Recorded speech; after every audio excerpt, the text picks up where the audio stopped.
संभवामी युगे युगे।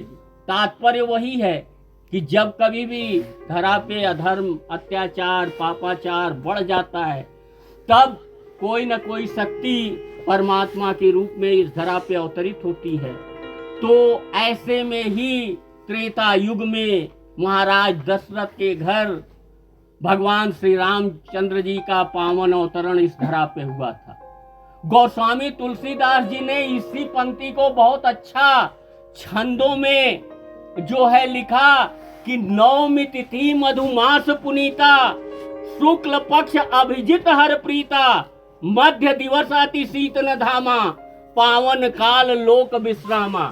अर्थात जिस समय भगवान श्री राम का पावन अवतार हुआ था, गोस्वामी तुलसीदास जी ने इस 4 लाइन के चौपाइयों में उसको परिभाषित किया कि वो तिथि त्रेता युग की नवमी तिथि थी। नवमी तिथि मधुमास पुनीता, अर्थात बसंत ऋतु का चैत मास का शुक्ल पक्ष की नवमी तिथि थी।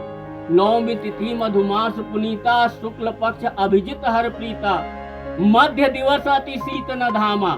मध्याह्न वेला अर्थात ठीक 12 बजे भगवान श्री रामचंद्र जी का पावन अवतरण इस धरा पे माना जाता है। तो भगवान श्री राम के रूप में आज के दिन हम उस आदि शक्ति परमपिता परमेश्वर को याद करते हैं, उनकी पूजा अर्चना करते हैं, जिसकी कृपा हो जाने पे कहते हैं कि देहिक दैविक भौतिक तापा, राम कृपा कबहु न व्यापा। अर्थात देहिक आपके शारीरिक, मानसिक, दैविक कोई प्राकृतिक आपदा, देहिक दैविक भौतिक तापा, राम कृपा कबहु न व्यापा। तो आज उस हम परमपिता परमेश्वर की पूजा अर्चना करने के लिए यहाँ एकत्रित हुए हैं, जिनकी कृपा मात्र हो जाने से देहिक दैविक भौतिक किसी प्रकार का कोई ताप इस संसार में व्याप्त नहीं होता। भगवान श्री रामचंद्र के विषय में तो आता है कि जब भगवान श्री रामचंद्र जी का पावन अवतार हुआ, वो बड़े ही जो है बाल्यावस्था से ही उनकी वो अवस्थाएं शुरू हो गई जहाँ से हम उन्हें जो है पाते हैं या अपने शास्त्रों में पाते हैं। भगवान श्री रामचंद्र जी और भगवान कृष्ण में मात्र एक ही फर्क था, दोनों भगवान विष्णु के ही अवतार थे। लेकिन भगवान श्री राम ने जहाँ एक मर्यादा की रेखा खींची, चाहे जीवन का कोई भी क्षेत्र हो, उन्होंने एक मर्यादा की रेखा खींची। चाहे वो भाई का धर्म हो, चाहे वो पिता का धर्म हो, चाहे पत्नी का धर्म हो, चाहे मित्र का धर्म हो, चाहे शत्रु का धर्म हो, हर धर्म में भगवान रामचंद्र जी ने एक रेखा खींची, एक मर्यादा की लाइन बनाई, और उस मर्यादा का आज तक पालन हो रहा है। आज भी अगर जो है आप किसी से बात करो ना, तो कहता है कि राम राज आना चाहिए। कारण कि उन्होंने एक और रेखा खींच रखी थी, जिससे आगे आज हजारों लाखों वर्षों के बाद भी कोई नहीं पहुंच पाया। हमारे वेदों में आता है ना कि मातृ देवो भव, पितृ देवो भव, आचार्य देवो भव, अतिथि देवो भव। हम सिर्फ जुबानी इसको कहते हैं, सुनते हैं, लेकिन उन्होंने इसको करके दिखाया। उन्होंने उसको करके दिखाया। जब माता कैकेयी ने दशरथ से भगवान श्री रामचंद्र जी के लिए 14 साल का वनवास मांगा, और भगवान श्री राम ने पिता की वचनों की अवहेलना न हो, मात्र पिता की वचनों की अवहेलना न हो, दूसरे दिन उनका राज्याभिषेक होना है। वो अयोध्या के युवराज पहले से हैं, दशरथ जी उनको दूसरे दिन राजगद्दी दे रहे हैं, लेकिन उसके एक दिन पहले रात में कैकेयी ने वनवास मांग लिया, और भगवान श्री राम ने कहीं नानुकुर नहीं की। गोस्वामी तुलसीदास जी ने इसको भी रामायण में लिखा कि रघुकुल रीति सदा चली आवा, प्राण जाए पर वचन न जावा। अर्थात पिता के वचन नहीं जाने चाहिए, वचनों का मान ही होता है। आज के समाज में हमारी आपकी स्थिति क्या है कि हम 5 बार झूठ बोलते हैं, 500 बार झूठ बोलते हैं, लेकिन वो एक लक्ष्मण रेखा थी। भगवान श्री राम ने एक मर्यादा स्थापित किया था कि जो है वो रीत निभा रहे थे कि रघुकुल रीत सदा चली आवा, प्राण जाए पर वचन न जावा। कभी भी इंसान को अपने वचनों से विमुख नहीं होना चाहिए। अगर आपने कोई कमिटमेंट की है तो चाहे प्राण जाए, लेकिन आपको अपने वचनों पे हमेशा अडिग और अटल होना चाहिए। भगवान श्री राम के जीवन चरित्र से आप जिस भी क्षेत्र में आते जाओ, आपको शिक्षाएं और प्रेरणा मिलती जाएगी। आज समाज की सामाजिक संकल्पना किस प्रकार की है, आप अपने घरों में झांक के देख लीजिए। भाई भाई थोड़े से धन संपत्ति के लिए एक दूसरे के शत्रु बने बैठे हैं। कोई किसी का जमीन बेईमानी करता है, कोई किसी का मकान बेईमानी करता है। आप थोड़े से रुपए पैसे धन दौलत के लिए भाई भाई का परस्पर प्रेम और स्नेह आपस में नहीं होता। लेकिन आप वहीं भगवान राम और उनके चारों भाइयों के जीवन चरित्र को आजमा के देखिए कि धन्य है वो भाई कि एक भाई ने माता के कहने के लिए राज सिंहासन को ठोकर मार के वन में जाना स्वीकार किया। उससे भी बड़ा त्याग भरत का देखिए कि दूसरा भाई राजा बनने के लिए तैयार नहीं है, उसने भगवान श्री राम की खड़ाओं को राजगद्दी पे रख दिया और उसके नाम पे राजा बनाया गया। मतलब संसार के इतिहास में आज तक चाहे जितना भी इतिहास हजारों लाखों साल में लिखा गया, कोई ऐसा एक सिंपल सा एग्जाम्पल बता दो जहां 14 वर्षों तक चरण पादुका राजगद्दी पे बैठी हो। ऐसा कोई संसार में आज तक इतिहास ही नहीं रहा। धन्य है वो भाई। अभी तो भ्राता लक्ष्मण को देख लीजिए, जिन्होंने मात्र भगवान राम को वनवास हुआ था, लक्ष्मण को नहीं हुआ था। लेकिन बड़ा भाई भी पिता के समान ही आदरणीय और पूजनीय होता है। मात्र इस सिद्धांत को स्थापित करने के लिए लक्ष्मण ने 14 वर्ष का ब्रह्मचर्य पालन किया। वो अपनी पत्नी को उर्मिला को अयोध्या के राजमहल में छोड़ के अपने भ्राता राम के साथ वन को गए और भगवान राम की 14 वर्षों तक सेवा की। है आज हमारे आपके बीच में ऐसा त्याग भाई भाई के बीच में? नहीं है। तो जब ऐसा त्याग नहीं होगा, ऐसी मर्यादा नहीं होगी, तो समाज तो विखंडित होगा ही, समाज में कुरीतियां तो आएंगी ही। तो भगवान श्री राम ने जीवन का जो उदाहरण चरित्र प्रस्तुत किया, उसका तात्पर्य ये था। और हम बार बार रामनवमी जन्माष्टमी क्यों मनाते हैं कि हम उनसे प्राप्त प्रेरणाओं को अपने जीवन में धारण तो कर पाएं, समझ तो पाएं कि भगवान श्री राम ने कौन सी रेखा खींची, वो कौन सी मर्यादा की रेखा खींची, जो आज हजारों लाखों साल बाद भी हम याद कर रहे हैं। समाज की सामाजिक संकल्पना किस प्रकार की होनी चाहिए, अगर ये भी देखना है तो आप भगवान श्री रामचंद्र जी के जीवन चरित्र से देखिए ना। आज समाज में जात पात, ऊंच नीच, गरीब अमीर, हिंदू मुसलमान, तरह तरह के धर्म, जाति, वर्ण, संप्रदाय के नाम पे हम टुकड़े टुकड़े में विखंडित हैं। क्यों विखंडित हैं? हम आज समाज में क्यों विखंडित हैं? हम फला हैं, हम फला हैं, हम फला हैं। ये जो जात पात ऊंच नीच का है ना, फला हरिजन है, वो पंडित है, वो कुछ है, वो कुछ है, वो बनिया है। आज समाज में विखंडन का कारण क्या है? भगवान श्री राम ने कहीं भी ऐसा नहीं किया।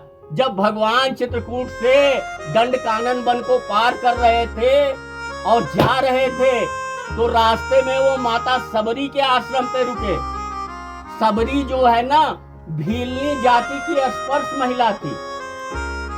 उस जमाने में भीलनी जो है स्पर्श जाति की महिला थी, लेकिन उसने सूद बूद खो के भगवान श्री राम की भक्ति की। परिणाम में जब भगवान श्री राम उसके आश्रम में जाते हैं तो सबरी उनको देख के इतना भाव विभोर हो जाती है कि उसको यही नहीं पता होता कि हमें करना क्या है। उसने सोचा कहीं भगवान को खट्टे बैर न मिल जाए, तो भगवान के आगे पत्तल तो परोस दी भगवान राम और लक्ष्मण के आगे, और बैर खट्टे ना हो इसलिए वो पहले चखती, आधा बैर वो खुद खा लेती चख के कि मीठा तो है, फिर आधा रख देती, और भगवान श्री राम ने उसको भी उठा के खाया। जब भीलनी को ये चेत हुआ, वो चैतन्यता में आई, तो उसने पूछा, प्रभु हम तो स्पर्श जाति की महिला, आप तो अयोध्या के राजकुमार, आपने इतनी कृपा क्यों की? तो गोस्वामी तुलसीदास जी ने इसको भी छंदबंद किया जो है रामचरितमानस में कि कह रघुपति सुन भामिनी माता, मानहु एक भगत कर नाता, जाति पात कुल धर्म बढ़ाई, धन बल गुण चतुराई। अर्थात भगवान और हम मनुष्यों का बस सिर्फ और सिर्फ एक ही नाता है, वो है भक्ति का। ये जात पात धन बल गुण चतुराई, ये कुल इसी समाज में हमें आपको जीना है। आप अपने चरित्र, आप अपने आचरण में, आप अपने व्यवहार में चाहे जितना अपनाना है अपना लो, लेकिन उस परमात्मा को पाने का एक ही रास्ता है कि निश्चल मन से आप सिर्फ और सिर्फ भक्ति करो, उसके अलावा और कोई रास्ता नहीं है। आप चाहे जिस विधि परमात्मा को जप लो, चाहे जिस विधि भगवान का नाम ले लो, वही एक ऐसी जगह है जहां आप परमात्मा से जुड़ सकते हो। आपका धन यहीं रह जाएगा, आपका बल यहीं रह जाएगा, आपके गुण यहीं रह जाएंगे, आपकी चतुराई यहीं रह जाएगी, आपका जात पात यहीं रह जाएगा, सारा कुछ यहीं रह जाएगा। तो भगवान श्री राम ने समाज की सामाजिक संकल्पना किस प्रकार की होनी चाहिए, इसको आज से हजारों लाखों साल पहले करके दिखाया। लेकिन आज भी हम मनुष्यों को इसका चेत नहीं है। जानते हो काहे नहीं चेत है? आज अभी इलेक्शन है, आप देखना कितना समाज बटा मिलेगा आपको। तो भगवान श्री राम ने जो मर्यादा की रेखा खींची, उसके अनुसार ही आचरण हम मनुष्यों को करना चाहिए। भगवान श्री राम का जीवन का कोई भी पाठ उठा लो, कोई भी पाठ, जन्म से लेके अंतिम तक उन्होंने अपने मर्यादा को कभी नहीं छोड़ा। मित्र धर्म कैसा होना चाहिए? यहाँ तो मित्र धर्म ऐसा होता है जो है ना कि हम आप मित्र हैं, पीठ पीछे एक दूसरे की बुराई करते हैं, एक दूसरे की चुगली करते हैं, एक दूसरे की पर निंदा करते हैं, एक दूसरे को नीचे दिखाते हैं ना, ऐसा नहीं है। गोस्वामी तुलसीदास जी ने लिखा रामचरितमानस में कि जे न होई मित्र दो दुखारी, तिन्न बिलोकत पातक भारी। अर्थात जो अपने मित्र का काम नहीं आ सका, वो इस संसार में पातक है, पातक। उससे उसका तो चेहरा भी नहीं देखना चाहिए, उस पर भरोसा की तो बात छोड़ दो, उसके साथ सत्संग भी नहीं करना चाहिए। या तो आप मित्रता करो नहीं, अगर करो तो उसको निभाने का भी दम रखो, वो चाहे सही हो गलत हो। अगर आप मित्र हो, कर्ण ने दुर्योधन का साथ नहीं छोड़ दिया महाभारत के युद्ध के मैदान में, जान दे दी, लेकिन मित्र धर्म को निभाया। कृष्ण ने सुदामा का साथ नहीं छोड़ दिया गरीब और अमीर का भेद देख के। भगवान राम ने सुग्रीव का साथ नहीं छोड़ दिया, जबकि बाली उससे ज्यादा शक्तिशाली था। अगर भगवान राम बाली की मदद लेते तो ज्यादा जल्दी लंका पे विजय होती, लेकिन उन्होंने सुग्रीव का साथ दिया। काहे कि समाज में आपका मित्र चाहे गरीब हो, अमीर हो, चाहे जिस भी रूप में हो, अगर आप उस रिश्ते को में आते हो तो उस रिश्ते को निभाने की कोशिश कीजिए, चाहे जिस विधि। अगर आप नहीं निभा पाते तो दूसरे को भी आप पे विश्वास करने का कोई हक है ही नहीं।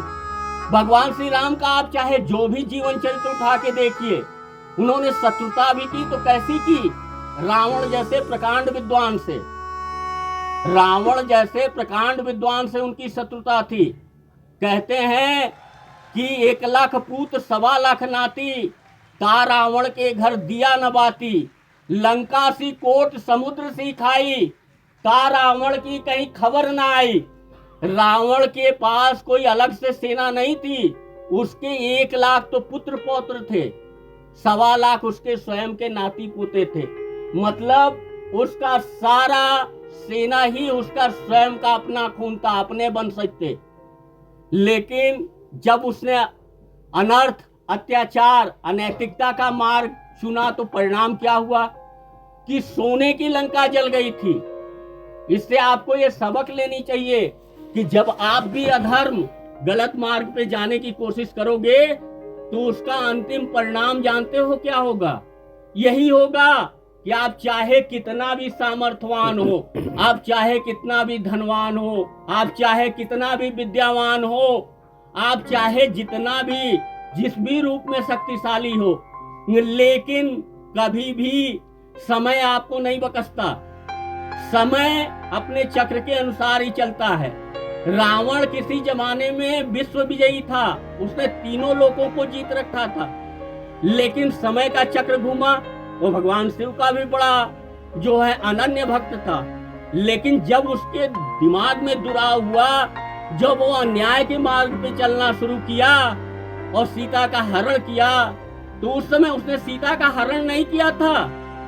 रामायण में आता है कि तू कर अग्नि में बासा, मैं करूं निश्चर नासा, ये मरम लक्ष्मण नहीं जाने। भगवान श्री राम ने तो पंचवटी, जो आज महाराष्ट्र के जो लोग रहने वाले हैं, नासिक को देखे होंगे, वहां गोदावरी के तट पे पंचवटी है, आज भी उसमें दर्शन करने लोग जाते हैं। भगवान श्री राम ने सीता को अग्नि को सौंप दिया था और सीता की प्रतिकृति को ही रावण हरण कर पाया। तो आप ये सोचो कि जब प्रतिकृति के साथ किया गया अन्याय, प्रतिकृति के साथ किया गया अपमान, इस परिणाम तक ले जाता है कि उसके स्वयं के 1 लाख पुत्र थे, 1.25 लाख नाती पोते थे, और फिर भी रावण नहीं बच पाया।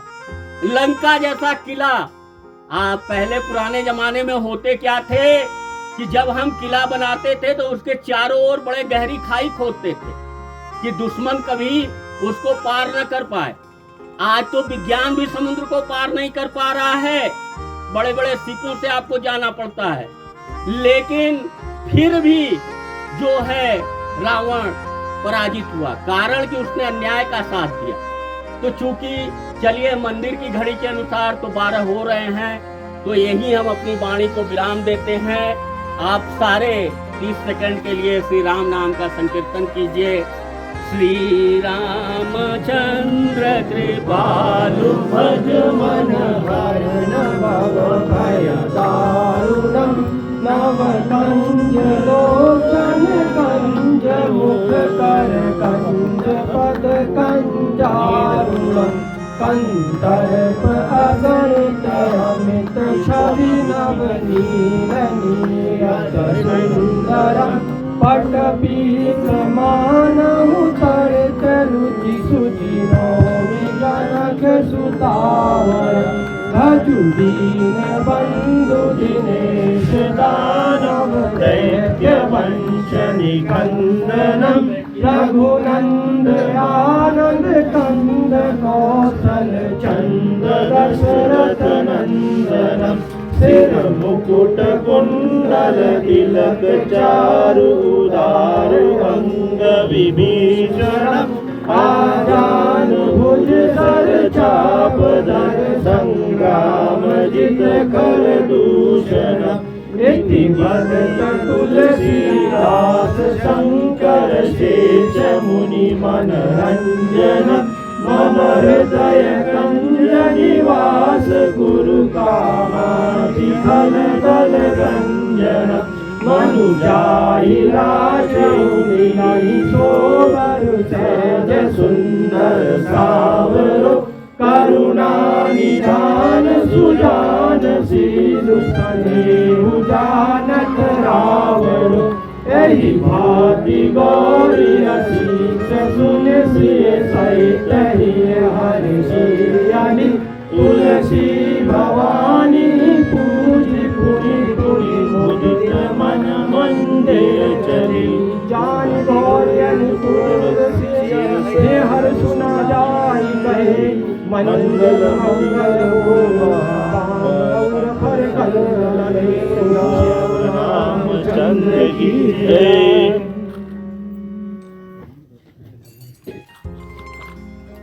ओम नाभ्यामासेरंतरिषभं पद्भ्यां भूमिः सुतां श्रोता, तथा लोकान् कल्प्य नहां दशरथ